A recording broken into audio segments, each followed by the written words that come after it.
أعوذ بالله من الشيطان الرجيم وإن كنتم على سفر ولم تجدوا كاتبا فرهان مقبوضة فإن من بعضكم بعضا فليؤدي الذي اؤتمن أمانته وليتق الله ربه ولا تكتموا الشهادة ومن يكتمها فإنه آثم قلبه والله بما تعملون عليم.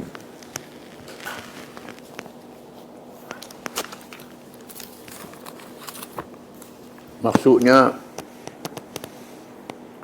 dan jika kamu berada dalam musafir lalu kamu berhutang atau memberi hutang yang bertempoh sedang kamu tidak mendapati juru tulis, maka hendaklah diadakan barang gadaian untuk dipegang oleh orang yang memberi hutang.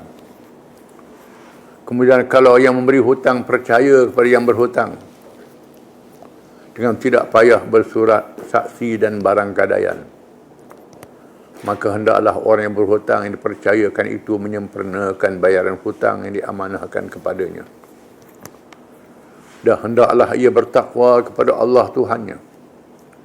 Dan janganlah kamu, wahai orang-orang yang menjadi saksi, menyembunyikan perkara yang bersaksikan itu.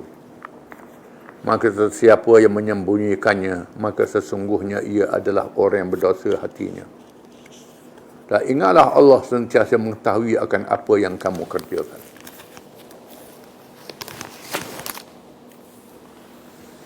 Ayat ini masih lagi berkait dengan hutang piutang.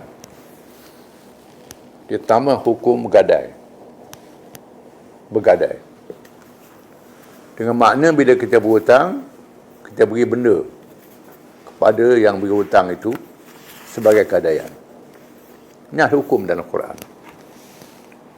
Wa in kuntum ala safarin wa lam tajidu katiban farihanun maqbudah. Dan jika kamu dalam keadaan musafir, kamu tak ada penulis nak tulis. Nak tulis hutang tu, nak buat perjanjian, tak boleh. Farihanun maqbudah. Dibenarkan kamu memberi barang untuk dipegang sebagai cagaran, sebagai gadaian. Dibenarkan bergadai. Ni walaupun ayat ni menyebut dalam keadaan musafir, dalam keadaan tak musafir pun boleh juga, tak jadi masalah. Islam membenarkan ar-rahnu, membenarkan gadaian. Dan mesti elok berriba. Riba tak boleh. Di mana barang gadaian ni ialah sebagai jaminan. Dia tak boleh nak bayar hutang. Dia bayar yang barang tu, tolak. Berapa banyak hutang, sebahagian boleh balik jual, umpamanya. Ataupun dia nak beri terus barang tu kepada orang yang beri hutang ke dia, mengenalkan jasa orang beri hutang, dia nak bayar tak boleh, tak ada masalah. Yang tak bolehnya, beri gada suruh bayar bunga pula, itu tak boleh. Kerana dalam Islam ni bantu membantu, tolong menolong. Main bunga membunga ni riba. Tak boleh. Riba ni menindas. Lagi lama pinjam, lagi nak. Kawan tu nak bayar semua. Jadi hutang tu keluar lubang dia. Akhirnya nak tapung tak boleh. Ini sangat jahat, sangat zalim. Dibenarkan hutang piutang. Bahkan Nabi SAW pernah menggadaikan barang dia dengan orang Yahudi. Nabi tutup perbelanjaan dalam kehidupan dia. Nabi banyak bagian dia. Boleh ghanimah, tapi bagi korang. Kadang-kadang tak cukup. Masalah, lalu Nabi gadaikan. Diriwayatkan pernah pada masa Nabi wafat, perisai Nabi digadai pada seorang Yahudi. Digadai pada seorang Yahudi. Dan dia tebus baliklah. Kan nak beri makan keluarga dia. Disebut dalam hadis.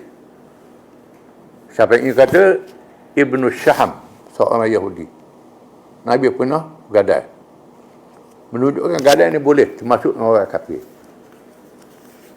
Dengan syarat tak ada riba. Mengapa Nabi bergadah dengan orang Yahudi ni, orang bukan Islam? Nak tunjuk kepada orang kafir. Inilah dia Islam. Padahal ada sahabat-sahabat yang kaya. Yang Islam, melihat Masjid Ansar, tapi dengan orang kafir. Tujuannya nak ada hubungan dengan orang kafir. Orang kafir tengok apa dia Islam. Kita orang Islam ni amanah, baik. Bahkan pernah mengikut satu riwayat, kita pernah cerita dulu bagaimana seorang Yahudi yang Nabi berhutang dengan dia, minta hutang belum tiba masa. Nabi sabar menghadapinya, Nabi tak marah. Menyebabkan Yahudi itu masuk Islam. Kerana dia nak uji Nabi, nak cuba. Nabi ni tahan tak marah. Dengan sebab itu masuk Islam. Bermakna kita boleh bermuamalah dengan orang bukan Islam. Bahkan dalam hubungan antarabangsa. Kebiasaannya dalam hubungan antarabangsa, bila tak ada hubungan diplomasi dengan mana-mana negara, maka tak boleh ada hubungan perniagaan. Islam membenarkan kita mengalami hubungan dagang dengan individu-individu, dengan syarikat di negara yang bukan Islam, walaupun kita tak ada hubungan diplomatik. Tak ada salah hubungan dagang. Jangan memberi kekuatan pada dia. Janganlah perniagaan tu buat beri kekuatan pada orang kafir. Tidak. Kerana kita dalam keadaan lemah nak membina kekuatan kita. Boleh. Tak ada orang Islam buat hubungan. Ataupun tujuannya nak memujuk orang kafir supaya masuk Islam. Tak jadi salah. Bukan merendah pada dia. Dan disebut al-musta'min ataupun al-mu'amman. Iaitu orang bukan Islam yang diberi tempoh keamanan dalam negeri Islam sekian-sekian masa. Dia benarkan dia masuk ke negeri kita dengan pasport, dengan visa. Sebagai peniaga, sebagai orang meniaga dan sebagainya dalam tempoh yang tertentu. Dia benarkan. Ini adalah hukum dalam fiqh. Tak ada masalah. Yang tak bolehnya, kita iktiraf kesalahan dia, iktiraf kezaliman dia, itu jadi salah. Macam hari ni ada negara Arab buat hubungan diplomatik dengan Israel. Iktiraf negara Israel, itu tak boleh. Iktiraf negara tak boleh. Nak berniaga dengan orang Yahudi tak ada salah.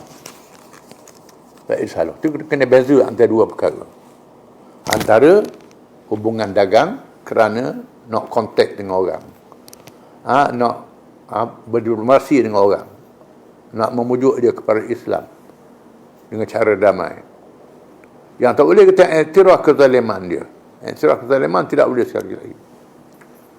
Fa inna min ba'dukum ba'dhan falyu'addi alladhi tumina amanatah wa yattaqillaha rabbahu wa la taktumu asy-syahadah. Maka jika sekiranya setengah kamu merasa aman terhadap setengah yang lain, tak payah gadai. Nak pakai beri berhutang begitu saja, tak ada salah. Tak ada apa. Tak boleh saksi, tak apa, pakai percaya begitu. Tak ada salah. Tetapi ingat, fal yu'addil ladzi tu min amanatah. Hendaklah tunai amanah itu, tunai. Yang buat janji itu tunai. Hutang kena bayar hutang. Walaupun kita tak tulis. Wa yattaqillaha rabbah, dan takut pada Allah Tuhannya. Walaupun kita tak tulis, Tuhan tahu. Ini beza antara hukum Islam, hukum bukan Islam. Hukum bukan Islam ni, bila tak tulis lah, tak ada apa lah. Cara dia mahkamah pun tak kena buat apa lah. Tapi hukum Islam ni, walaupun tak tulis, malaikat ada. Malaikat ada kiraman katibin. Tulis amalan kita. Tuhan tahu pada hari kiamat. Kulit kita bercakap, tangan bercakap, musuh piti. Mu tak bayar. Beri berhutang, lepas tu tak mengaku pula. Kita berhutang dengan orang. Kan tak ada tulis apa-apa, tak ada surat, tipu orang. Jangan, ada hukum hari akhirat. Jadi orang Islam bertakwa pada Allah Ta'ala. Walaupun tak tulis ni kerana nak, kalau ada hal-hal kemudian, nak bawa ke mahkamah. Kalau kita jadi tuan hakim sekalipun, bila orang cara depan kita jadi tuan hakim, tak ada kenyataan bertulis. Dia kata begitu, kita hukum begitulah. Hari akhirat itu hukum Allah Ta'ala. Serah pada Tuhan. Banyak kes Sayyidina Ali kehilangan baju rantai yang terkenal. Baju rantai. Sayyidina Ali nak pergi ke Siffin, perang, baju rantai jatuh. Orang Yahudi ambil. Sayyidina Ali balik tengok orang Yahudi pegang baju rantai dia. Sengaja dia duduk eleh-eleh depan dia. Sayyidina Ali kata, ni baju rantai aku. Yahudi kata, dok, hak saya. Hak saya. Balah. Akhirnya bercara depan Syureh. Syureh Al-Kandi, Syureh yang terkenal, seorang hakim yang adil. Syureh tanya, mana saksi Amirul Mukminin? Syureh kata, Sayyidina Ali kata, saksi saya asal negosiasi anak saya. Anak saya dengan Qambar, ketua polis dia. Tak cukup dua saksi. Asal usai anak tak boleh. Tak boleh jadi saksi anak. Sayyidina Ali kata, tidakkah Nabi pernah bersabda, anak aku ni ahli syurga kan hari kiamat? Syureh kata, tu mahkamah hari kiamat, Amirul Mukminin. Ni mahkamah atas dunia. Sayyidina Ali kata, ambil semua baju tu. Yahudi pun masuk Islam. Ini kepunyaan Amirul Mukminin, ambil baliklah. Saya ambil sebenarnya. Ini hukum Allah. Ini hukum yang adil, ini hukum Islam. Hukum Nabi-Nabi. Ngucap juga masyarakat Saudi. Yahudi ni. Dia buat tu kerana nak sudi, nak cuba. Sayyidina Ali. Tunjuk depan dia, ini keadilan Islam. Menyebabkan orang kafir masuk Islam. Dan kita orang Islam ni pun lebih daripada orang kafir lagi. Macam mana nak ajak orang bukan Islam masuk Islam? Itu silap kita lah. Banyak orang bukan Islam ni, dia masuk Islam kerana dia kaji hukum Islam, bukan tengok orang Islam. Hari ni banyak orang tengok orang Islam, dia tengok orang Islam tak jadi nak masuk Islam, tengok perangai orang Islam. Zaman dulu orang Islam ni kuat berpegang dengan ajaran Islam, menyebabkan orang masuk Islam. Dan sebab itulah Islam yang datang ke Nusantara, alam Melayu ni bukan dengan perang, dengan peniaga. Orang Arab Hadramaut yang belayar datang berniaga di sini, orang sini Hindu. Dengan berniaga, bukan dengan syarah saja, menyebabkan raja masuk Islam, rakyat masuk Islam, habis orang Melayu ni masuk Islam. Sehingga dia anggap yang tak masuk Islam tu tak Melayu. Dapat begitu benar. Masuk Islam ni bukan dengan sebab perang, tidak. Paksa tidak, kerana melihat baiknya akhlak orang Islam di masa itu. Jadi Islam. Ini kita kena sedar. Termasuklah hukum hutang piutang ni. Menunaikan amanah dengan betul. Wala taktumus syahadah. Jangan sembunyikan penyaksian. Jadi saksi jangan sembunyi. Orang itu fa innahu asimun qalbuh. Barang siapa yang menyembunyikan penyaksian dia, maka jahat hati dia. Itu hati jahat. Setelah jadi saksi, bohong pula jadi saksi. Menunjukkan bahawa saksi yang bohong termasuk dosa yang besar. Wallahu bima ta'maluna alim. Dan Allah dengan apa-apa sahaja yang kamu amalkan, yang kamu buat, maha mengetahui. Bukan saja buat dengan anggota, buat dengan hati pun Tuhan tahu. Niat dan hati Tuhan tahu. Dengan itu orang Islam tak berani nak menipu. Ini kehebatan yang ada dalam hukum Islam. Hukum dalam hukum yang ada roh. Hukum lain tak ada roh. Roh itulah iman, akidah dalam hukum itu. Ada perhitungan dosa dan pahala. Bukan keratas dunia saja. Wallahu a'lam.